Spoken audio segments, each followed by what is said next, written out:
स्वागत है कहानियों के समुंदर में, जहां लहरें सिर्फ पानी की नहीं, एहसासों की होती हैं।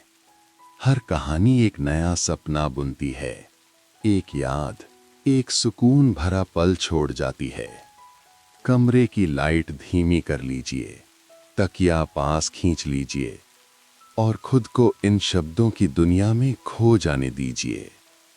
तो चलिए शुरू करते हैं आज की कहानी। लखनऊ की दोपहरें बड़ी अजीब होती हैं। धूप और हवा का रिश्ता हर घंटे बदलता रहता है, कभी गर्म, कभी ठंडी, कभी एकदम थमी हुई। पर उस पुराने पार्क में, जहां नगर निगम की घड़ी सालों से 2 मिनट पीछे चलती थी, वहां हर दोपहर की अपनी एक ही पहचान थी। नीम के पेड़ के नीचे की वो लकड़ी की बेंच पर हमेशा पत्तों की परत चढ़ी रहती थी, कभी सूखी, कभी हरी। उस पर बैठने वाले कम थे, पर जो भी बैठता कुछ देर के लिए थम जाता। वो बेंच जैसे लोगों के मन की थकान सोख लेती थी। सायरा हर दोपहर अपने स्कूल की छुट्टी के बाद वहां आ जाती। 30 की उम्र पार कर चुकी, वो एक छोटे स्कूल में हिंदी पढ़ाती थी, उसी सादगी से जैसे उसके बोल। घर में माँ थी, बीमार और जिद्दी, और जिंदगी में बस इतना ही सिलसिला था। सुबह पढ़ाना, दोपहर पार्क जाना, शाम को घर लौटना। वो कहती, पार्क ही वो जगह है जहां कोई मुझसे कुछ नहीं पूछता। कभी वो नीम के नीचे बैठकर बच्चों को नोटबुक जांचना शुरू कर देती, कभी बस आंखें बंद कर लेती और हवा को चेहरे पर महसूस करती। उस दिन भी वही दोपहर थी। हवा में गर्मी कम थी, नीम के नीचे ठंडक ज्यादा। सायरा ने बेंच पर बैठते हुए अपनी चुन्नी ठीक की और बैग से पानी की बोतल निकाली। पास के चाय वाले की केतली सीटी मार रही थी। चाय की महक और मिट्टी की खुशबू ने पूरा माहौल जैसे सुकून से भर दिया। तभी उसने देखा, एक बूढ़ा आदमी बेंच के दूसरे छोर पर धीरे से बैठ गया। सफेद कुर्ता, हाथ में छड़ी और आंखों में वो धुंध जो उम्र नहीं, वक्त देता है। वो कुछ नहीं बोला, बस मुस्कुरा दिया। सायरा ने हल्की सी मुस्कान लौटाई। दोनों ने चुप्पी को हवा में घुलने दिया। कुछ देर बाद वो आदमी बोला, इस बेंच पर बैठने का किराया नहीं लेते ना? सायरा मुस्कुराई, अभी तक तो नहीं सुना। अच्छा है, उसने कहा, वरना मैं रोज दिवालिया हो जाता। दोनों हंस पड़े, धीमी पर सच्ची हंसी। कुछ देर बाद फिर चुप्पी लौट आई। हवा में नीम की खुशबू और गिलहरी की हल्की खटर पटर एक मीठी पृष्ठभूमि बना रही थी। फिर सायरा ने पूछा, आप रोज आते हैं यहां? हाँ, उन्होंने कहा, पिछले 12 साल से। सुबह दूध वाला आता है, दोपहर को मैं आता हूं। उन्होंने मुस्कुराकर आसमान की तरफ देखा। वक्त से रिश्ता बना लिया है बेटा, अब बस उसी के साथ बैठता हूं। सायरा ने कुछ देर सोचा, फिर धीरे से बोली, इतने सालों से हर दिन? हां, उन्होंने कहा, कभी अकेला, कभी साथ में। पहले रवि आता था। सायरा ने नाम दोहराया, रवि? हां, उन्होंने नीम की एक शाखा की तरफ देखा। हम दोनों हर दिन यहीं बैठते थे। वो बात करता था, मैं सुनता था। फिर वो चला गया, कहकर कि बस कुछ दिनों में लौटेगा, पर लौटने में वक्त शायद कहीं और चला गया। सायरा ने धीरे से आंखें झुका लीं। उनके लहजे में शिकायत नहीं थी, सिर्फ एक नर्म आदत थी, जैसे किसी पेड़ की जड़ें होती हैं। कभी ढूंढा आपने उसे? सायरा ने पूछा। ढूंढा, वो हंसे। ना बेटा, अब तो लोग अपने फोन का चार्जर नहीं ढूंढ पाते, लोगों को कहां ढूंढ पाएंगे। सायरा को वो जवाब थोड़ा हल्का लगा, थोड़ा भारी भी। वो बस मुस्कुरा दी। कुछ देर दोनों ने आसमान देखा। नीम की शाखाएं जैसे किसी पुरानी किताब के पन्ने हों। हवा उन पन्नों को धीरे धीरे पलट रही थी। आपका नाम? उन्होंने पूछा। सायरा। सुंदर नाम है, उन्होंने कहा। कभी सोचा नहीं था कि कोई सायरा मेरी जिंदगी में आएगी। वो बात कुछ अजीब लगी, पर सायरा ने महसूस किया कि उस आदमी के लहजे में ना कोई अजनबियत थी, ना कोई झिझक, बस एक सादगी थी, जैसे किसी पुराने गीत का रिफ्रेन। आपका नाम? वो मुस्कुराए। लोग कहते हैं हरी बाबू। सायरा ने हंसकर कहा। तो फिर मैं भी यही कहूंगी। जरूर, उन्होंने कहा। नाम में क्या रखा है, बस लोग याद रहें, यही काफी है। सूरज अब पेड़ों के पीछे छिपने लगा था। पार्क की बत्तियां एक एक करके जलने लगी थीं। हरी बाबू उठे, छड़ी संभाली और बोले, कल आऊंगा अगर नीमले बुलाया। सायरा ने बस सिर हिलाया। मैं भी। वो चले गए, धीरे। उस चाल में वो ठहराव था जो सिर्फ उम्र नहीं, अनुभव देता है। सायरा ने थोड़ी देर और बेंच पर बैठकर आसमान देखा। नीम की छांव अब अंधेरे में घुल रही थी। चिड़ियां अपने घोंसलों की तरफ लौट रही थीं। उसने सोचा, कितना अजीब है, हम सब किसी न किसी शाम किसी को याद करते हैं और कोई हमें याद करता है, पर हम दोनों को एक दूसरे का पता ही नहीं होता। वो मुस्कुराई, बैग उठाया और धीरे धीरे चल दी। नीम की पत्तियों ने उसके बालों को हल्के से छुआ, जैसे विदाई में कोई आशीर्वाद दे रहा हो। अगले दिन वो फिर आईं। बेंच खाली थी। उसने बैठते हुए चारों ओर देखा। शायद आज हरी बाबू नहीं आए। कुछ देर तक उसने इंतजार किया, फिर अपने बैग से पानी की बोतल निकाली और एक नीम के बीज को अपनी उंगली पर घुमाने लगी। तभी दूर से आवाज आई, अरे आज जल्दी आ गई आप। वो वही थे, हरी बाबू, मुस्कुराते हुए, हाथ में वही पुरानी छड़ी और चेहरा जो धूप में जैसे खिलता हुआ लग रहा था। आपको लगा मैं नहीं आऊंगा? उन्होंने हंसते हुए कहा। थोड़ा सा, सायरा ने कहा। कल आपने कहा था अगर नीम बुलाएगा, और बुलाया उसने।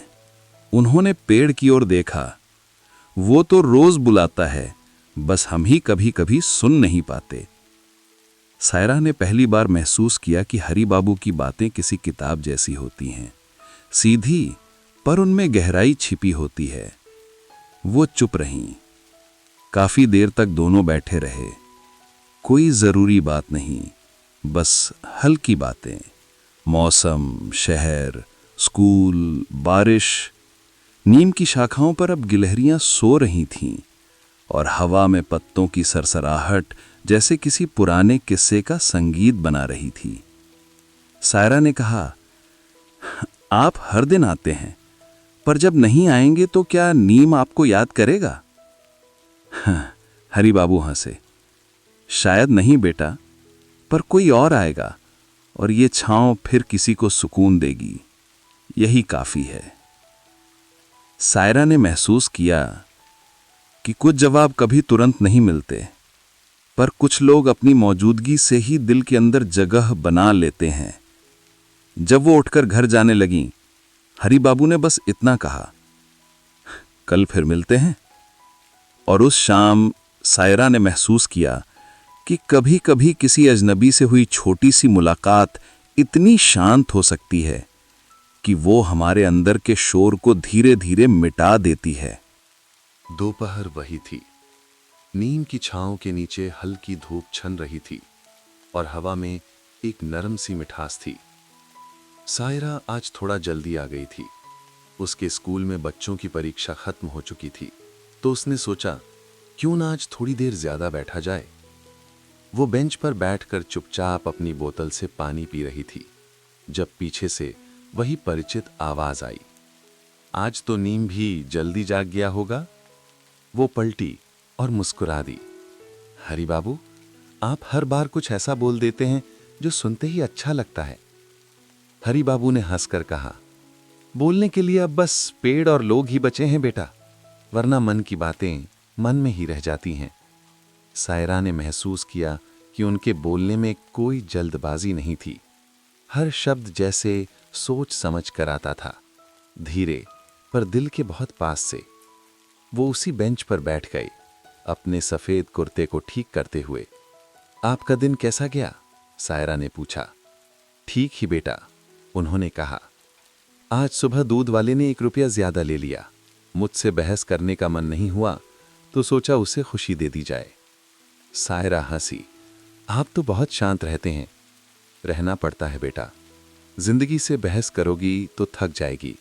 कभी कभी हार मानना भी सुकून देता है। सायरा ने सिर हिलाया। सही कहते हैं, हम सब किसी न किसी चीज से झगड़ते रहते हैं। मुझे भी घर में माँ के साथ रोज कुछ ना कुछ कहना पड़ता है। माँ के साथ झगड़ा बुरा नहीं होता बेटा, उन्होंने धीरे से कहा। वो रिश्ते की गर्माहट दिखाता है। जिस रिश्ते में झगड़ा भी खामोश हो जाए वो असली अकेलापन है। सायरा कुछ देर चुप रही। नीम की छांव में पत्तियां हिल रही थीं और बीच बीच में किसी पक्षी की आवाज आ रही थी। उसने धीरे से पूछा, हरी बाबू, आपके घर में कौन है? वो मुस्कुराए। बस मैं और मेरा रेडियो। कभी कभी पड़ोस की शांति आंटी आती हैं, चाय दे जाती हैं और फिर कहती हैं, इतना चुप रहना ठीक नहीं, पर मुझे चुप्पी अच्छी लगती है। बोलना अब दूसरों को सौंप दिया है। सायरा ने हल्की मुस्कान दी। और बच्चे? हरी बाबू कुछ देर आसमान देखने लगे, फिर बोले, एक बेटा है, बैंक में काम करता है, बहुत अच्छा लड़का है, पर वक्त की अपनी ज़रूरतें होती हैं। कभी कभी फ़ोन कर लेता है, पापा कैसे हैं? बस इतना। और मैं कह देता हूँ, अच्छा हूँ बेटा। बाकी बातें हवा समझ लेती है।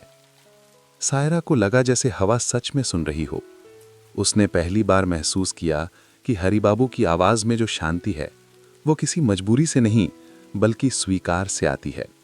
वो बोली, आप जानते हैं, आपकी बातें सुनकर मुझे कुछ सुकून मिलता है। आप जैसे लोग अब बहुत कम हैं। हम जैसे लोग अब पार्कों में मिलते हैं बेटा, जिनके पास वक्त ज्यादा और चाहत कम रह गई है। दोनों हंस पड़े। हंसी में वो सादगी थी जो बिना कोशिश के होती है। कुछ देर दोनों चुपचाप बैठे रहे।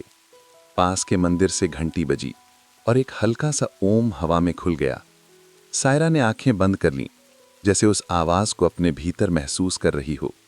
हरी बाबू ने धीरे से कहा, तुम्हारे चेहरे पर थकान है बेटा, सब ठीक है? सायरा ने धीरे से कहा, हाँ, बस जिंदगी थोड़ी भारी लगती है कभी कभी। कभी लगता है सब कुछ है, घर, नौकरी, जिम्मेदारी, पर कहीं कुछ कमी है। वो कमी सबको होती है। हम सोचते हैं कि कोई आएगा और उसे भर देगा, पर असल में वो जगह खाली इसलिए होती है ताकि हम खुद को वहां ढूंढ सकें। सायरा ने उनकी तरफ देखा। उनके चेहरे पर धूप की हल्की परत थी और आंखों में एक शांति जो शायद उम्र नहीं समझ देती है। आपको कभी अकेलापन नहीं लगता? उसने पूछा। लगता है, पर अब उसे अपनाना सीख लिया है। अकेलापन अगर दोस्त बन जाए तो जिंदगी मुश्किल नहीं लगती। सायरा ने धीमे से मुस्कुराकर कहा, आपकी बातें बहुत सुंदर होती हैं। हरी बाबू ने हंसते हुए कहा, बातें नहीं बेटा, बस अनुभव हैं। जिंदगी ने बहुत कुछ सिखाया है, सहना, छोड़ना और फिर भी मुस्कुराना। हवा अब ठंडी हो चली थी। नीम की पत्तियां गिरकर सायरा के पैरों के पास जमा हो रही थीं। वो उन्हें देखती रही, कुछ हरी, कुछ पीली, जैसे हर पत्ती में एक कहानी हो।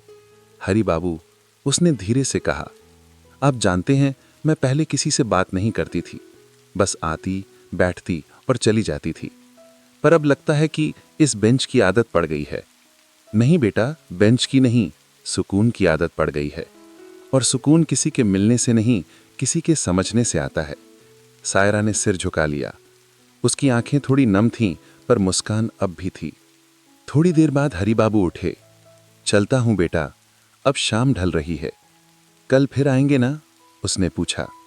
हाँ, अगर नीम बुलाएगा और तू बैठेगी। सायरा ने मुस्कुराकर कहा, मैं जरूर बैठूंगी। वो चले गए, धीरे, उसी सधे हुए कदमों से। सायरा बहुत देर तक उन्हें देखती रही, जब तक उनकी सफेद कुर्ती धुंधली नहीं हो गई। नीम की शाखाओं से अब ठंडी हवा उतर रही थी। उसने आसमान की तरफ देखा। धूप के आखिरी धब्बे अब गायब हो रहे थे। वो समझ नहीं पा रही थी कि आज वो इतनी हल्की क्यों महसूस कर रही है।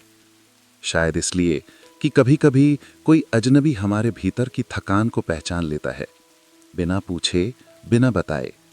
सायरा उठी, बैग कंधे पर रखा और जाते जाते नीम की छाल पर उंगलियां फेरी। वो छाल खुरदुरी थी, पर उसमें एक सुकून था, जैसे कोई पुराना रिश्ता जो नाम नहीं मांगता, बस मौजूद रहता है। वो मुस्कुराई और धीरे धीरे पार्क से निकल गई।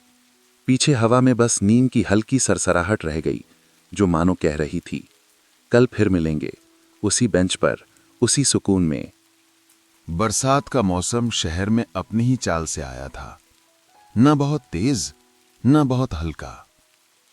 लखनऊ की गलियों में हवा में भीगती मिट्टी की महक थी और छतों पर टपकते पानी की आवाजें जैसे किसी पुराने गीत की लय बना रही थीं। सायरा आज भी अपने स्कूल से निकलकर सीधे उसी पुराने पार्क की ओर जा रही थी। आसमान में बादल थे, पर उसे पता था कि अगर बारिश भी हुई तो नीम का पेड़ उसे संभाल लेगा। वो मुस्कुराई। अब तो उसे खुद पर भी थोड़ा यकीन होने लगा था। पार्क में पहुंचकर उसने देखा, बेंच पर कुछ सूखी पत्तियां गिरी थीं और पास में गिलहरियां पानी से बचने के लिए नीम की शाखाओं पर दौड़ रही थीं। वो धीरे से बैठ गई, बेंच पर हाथ फेरा। लकड़ी ठंडी थी, पर उसके स्पर्श में एक अजीब सुकून था। हवा में बारिश की पहली बूंदें गिरने लगी। सायरा ने ऊपर देखा। आसमान से छोटे छोटे मोती जैसे गिर रहे थे। उसे लगा जैसे हर बूंद में कोई पुरानी याद छिपी है।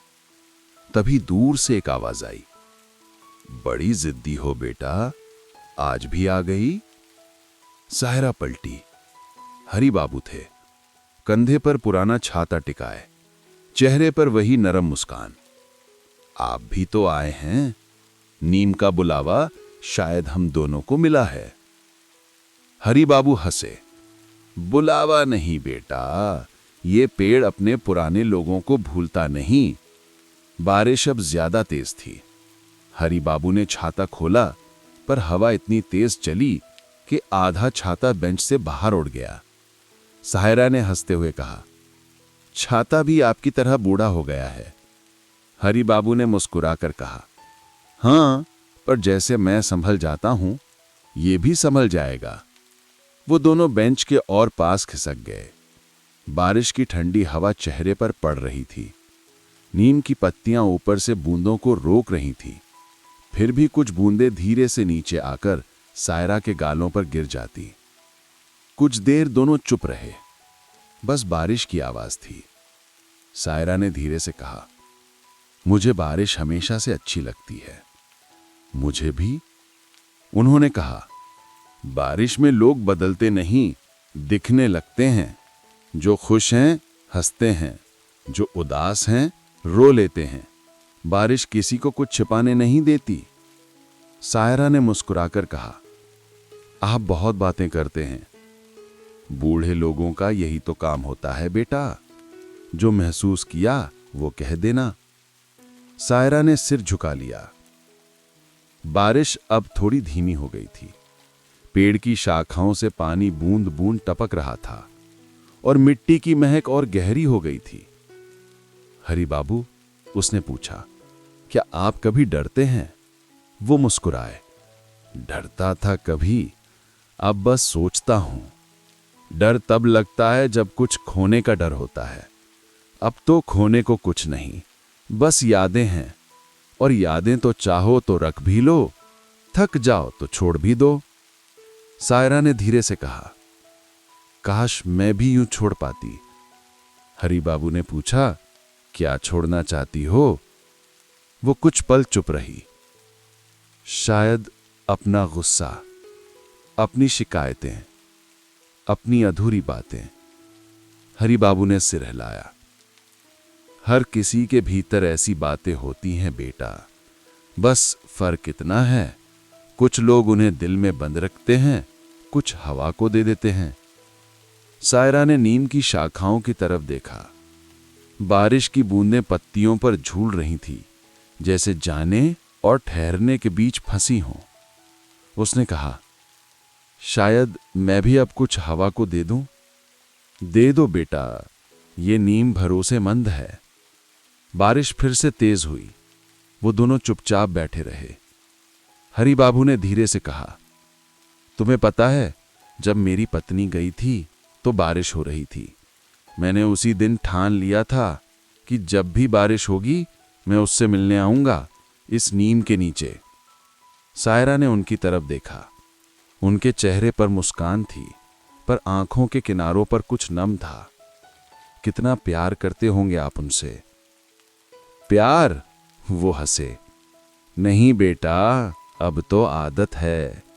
किसी को खो देने के बाद भी उससे जुड़ा रहना, यही आदत बन जाती है। सायरा ने सिर झुका लिया।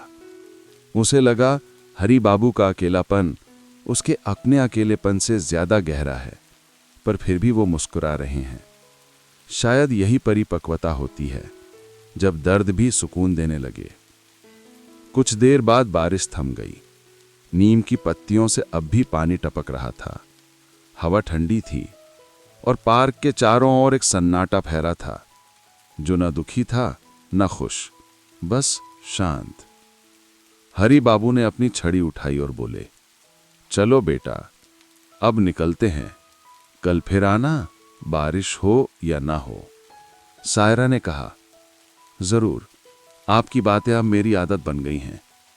तो फिर सावधान रहना, कुछ आदतें बहुत प्यारी होती हैं और छोड़ना मुश्किल। सायरा मुस्कुरा दी। दोनों ने एक साथ नीम के तने की ओर देखा। उसकी जड़ों के पास पानी जमा था, जिसमें आसमान का हल्का नीला प्रतिबिंब तैर रहा था। देखो बेटा, ये पेड़ बारिश में भी गिरता नहीं, क्योंकि इसकी जड़ें गहरी हैं। बस इंसान को भी यही सीखना चाहिए। ऊपर कितना भी हिल जाए, जड़ें मजबूत रखो। सायरा ने सिर हिलाया। और आपकी जड़ें? मेरी? वो मुस्कुराए। शायद अब इस बेंच के नीचे ही हैं। सायरा हंस पड़ी। तो नीम को आपका पता मिल गया होगा। हाँ, और अब शायद तेरा भी। वो दोनों धीरे धीरे चलते हुए पार्क के गेट तक पहुंचे। रास्ते में पानी की छोटी धाराएं बह रही थीं। हरि बाबू ने अपनी छड़ी उन धाराओं में डुबोई और बोले, देख बेटा, पानी रुकता नहीं, वो जहां जगह मिलती है वहीं से आगे बढ़ता है। जिंदगी को भी यूं ही बहना चाहिए। सायरा ने कहा, आपको सुन के लगता है जिंदगी वाकई आसान हो सकती है। होती है, अगर हम उसे समझना बंद कर दें। सायरा कुछ पल चुप रही, फिर बोली, आपसे मिलके लगता है जैसे कोई पुरानी कहानी धीरे धीरे जिंदा हो रही है। मुस्कुराए। और तुमसे बात करके लगता है कि नई पीढ़ी अब भी सुन सकती है। शाम ढल चुकी थी। पार्क की बत्तियां जल उठीं और हवा में अब भी नीम की सौंधी खुशबू थी। सायरा ने हरि बाबू से विदा ली और जाते जाते पीछे मुड़कर देखा। वो अब भी बेंच के पास खड़े थे, पेड़ की ओर देख रहे थे, मानो किसी से बातें कर रहे हों। उसने मन ही मन सोचा, कभी कभी कुछ लोग हमें सिखा जाते हैं कि अकेलापन हमेशा कमी नहीं होता, कभी कभी वो ही हमें पूरा कर देता है। वो मुस्कुराई। बारिश की आखिरी बूंद उसके गाल पर गिरी और नीम के पत्ते फिर से सरसराने लगे, मानो कोई धीमा गीत गा रहे हों। बरसात के बाद लखनऊ की हवा में एक हल्की ठंडक आ गई थी। नीम के पत्ते अब साफ और चमकदार थे, जैसे पेड़ ने खुद को धोकर नया रूप ले लिया हो। पार्क में अब कम लोग आते थे। पानी की नमी अब भी जमीन में थी और हवा में एक ताजगी थी जो बिना वजह भी मन को सुकून देती थी। सायरा उसी तरह रोज अपने स्कूल के बाद वहां आने लगी थी। अब वो हरि बाबू के बिना उस बेंच को खाली देख नहीं पाती थी। हर बार वो बैठती चारों ओर देखती, फिर वही सोच मन में घूमती, आज आएंगे शायद। 3 दिन बीत गए, फिर 7, फिर पूरा हफ्ता। हरि बाबू नहीं आए। सायरा ने पहले सोचा शायद तबीयत ठीक नहीं होगी, पर जब लगातार 2 हफ्ते बीत गए तो उसके भीतर कुछ भारी सा जम गया। वो बेंच पर बैठी थी, शाम ढल रही थी, नीम के नीचे हवा में पत्तियां हिल रही थीं। पास से कुछ बच्चे भागते हुए निकले। एक चाय वाला अपनी आखिरी केतली समेट रहा था। उसने धीरे से सोचा शायद आज फिर नहीं आएंगे। वो नीम की छाल को छूकर बोली, कहीं आप सुन रहे हैं? आवाज बहुत धीमी थी, जैसे वो खुद को ही जवाब दे रही हो। अगले दिन वो फिर गई। बारिश के बाद धूप पहली बार खुली थी। पार्क में चिड़ियों की चहचहाहट थी और नीम के नीचे धूप के धब्बे नाच रहे थे। वो बैठी रही, लोगों को आते जाते देखती रही। कोई नहीं आया। सायरा ने अपने बैग से एक नोटबुक निकाली, वो नोटबुक जो कभी बच्चों की कॉपियां जांचने के लिए रखती थी। उसने एक पन्ना खोला और बस एक पंक्ति लिखी, कभी कभी कोई हमें पूरा करने नहीं आता, वो बस हमें खुद से मिलाने आता है। फिर वो पन्ना बंद कर दिया। शाम को उसने सोचा शायद हरि बाबू के घर तक जाना चाहिए, पर उसे उनका पता नहीं पता था। बस इतना मालूम था कि वो पास के मोहल्ले में रहते हैं। वो अगले दिन छुट्टी के बाद निकल पड़ी। मोहल्ला पुराना था, संकरी गलियां, पान की दुकानें और हवा में पुराने रेडियो की आवाजें। उसने एक दुकानदार से पूछा, हरि बाबू रहते हैं यहां? दुकानदार ने कहा, कौन हरि बाबू? वो जो छड़ी लेकर पार्क जाते थे। सायरा ने सिर हिलाया, हां वही। वो चुप हो गया, फिर धीमे से बोला, उनका तो पिछले हफ्ते देहांत हो गया बेटा। बढ़ापा था, लेकिन चेहरे पर मुस्कान थी। लोग कहते हैं वो हर शाम पार्क जाते थे, नीम के नीचे। सायरा कुछ देर वहीं खड़ी रही, जैसे समय एकदम थम गया हो। उसने ना कुछ कहा ना कुछ सुना, बस आसमान की तरफ देखा, जहां बादल और धूप एक दूसरे से खेल रहे थे। वो बिना कुछ बोले पार्क की ओर चल दी। रास्ते में हवा चल रही थी, धीमी, ठंडी, जैसे किसी ने सिर पर हाथ फेर दिया हो। पार्क पहुंची। बेंच वही थी, पेड़ वही, बस हवा में एक सन्नाटा था जो पहले कभी नहीं था। वो बैठ गई उस जगह पर जहां हरि बाबू बैठा करते थे। लकड़ी अब थोड़ी ठंडी थी, पर उसमें उनकी मौजूदगी जैसे अब भी थी। उसने आंखें बंद की और यादें एक एक करके लौट आईं। वो हंसी जब उन्होंने कहा था नीम बुलाता है, वो शाम जब उन्होंने कहा था सुकून किसी के मिलने से नहीं समझने से आता है, और वो बारिश का दिन जब उन्होंने अपनी पत्नी की बात की थी। अब तो बस आदत है। सायरा की आंखें भर आईं, पर उनमें दुख नहीं था, बस एक गहरी शांत कृतज्ञता थी। कुछ देर बाद उसने नीम की तरफ देखा और धीरे से कहा, धन्यवाद, आपने उन्हें भेजा।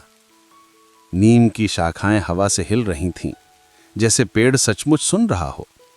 उसने मुस्कुराकर आसमान की तरफ देखा। अब बादल हट चुके थे और हल्की सुनहरी रोशनी पत्तों के बीच से छन रही थी। उसने धीरे से कहा, हरि बाबू, आप सही थे। सुकून किसी के मिलने से नहीं, किसी के समझने से आता है। फिर उसने महसूस किया कि वो अकेली नहीं है। आसपास बच्चे हंस रहे थे, चिड़िया उड़ रही थीं और हवा में वही सौंधी खुशबू थी जो बरसात के बाद आती है, जैसे जिंदगी ने खुद उसे थाम लिया हो। वो बेंच से उठी और जाने से पहले नीम के तने पर हल्की उंगली से लिखा, यहां कोई था जिसने खामोशियों को शब्द दे दिए थे। हवा चली और पेड़ की पत्तियों ने हल्की सरसराहट की। वो आवाज ठीक वैसी थी जैसे हरि बाबू के हंसने की होती थी। सायरा ने बेंच की तरफ देखा। अब वहां धूप का एक टुकड़ा गिरा हुआ था।